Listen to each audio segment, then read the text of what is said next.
Hello সবাই, আসুন আজকে আমরা সালফারের ব্যাপারে জানি। এটা স্পেলিং কিন্তু SULPHUR নয়, SULFUR, সালফার। এবং এই যে হলদে রঙের জিনিসটা দেখছেন, সেটা হচ্ছে সালফার ক্রিস্টাল।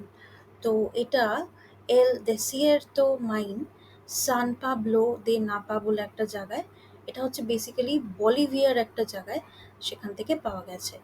তো একটু বলি, আম, এটা আমেরিকাতে SULFUR বলা হয়, কিন্তু আবার আমি যেটা বললাম সেটা ঠিক নয়। মানে কমনওয়েলথ মানে মানে একটা পুরো এরিয়া জুড়ে, যেরকম কি ইংলিশে মানে ইংল্যান্ডের কিছু কিছু জায়গায় এটাকে SULPHURও বলা হয়, কিন্তু চট করে যদি লিখতে হয় তাহলে কিন্তু SULFUR বলতে হবে। তো এটা একটা কেমিক্যাল এলিমেন্ট যেটা সিম্বল হচ্ছে S, আর অ্যাটমিক নাম্বার হচ্ছে 16। তো এটা মানে নন মেটালিক, মেটাল নয়, ক্রিস্টালাইন ভাবে পাওয়া যায়, ক্রিস্টাল হিসাবে পাওয়া যায়, এবং এটা সাংঘাতিকভাবে পাওয়া যায়। এবং মাল্টিভ্যালেন্ট, মাল্টিভ্যালেন্ট কথাটার মানেটা হচ্ছে যে এটা আহ, মানে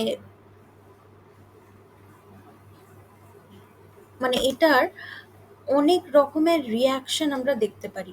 যেরকম কি ধরুন আমি বলছি যে অক্সিজেন, ঠিক আছে, যেরকম আমাদের নেচারে অক্সিজেন যেরকম সাংঘাতিক মাত্রায় আছেও, বা হাইড্রোজেন যেরকম সাংঘাতিক মাত্রায় আছেও, ঠিক সেরকমই ওগুলো অনেক কিছু অন্যান্য পদার্থর সাথে সাংঘাতিকভাবে রিয়্যাক্ট করে।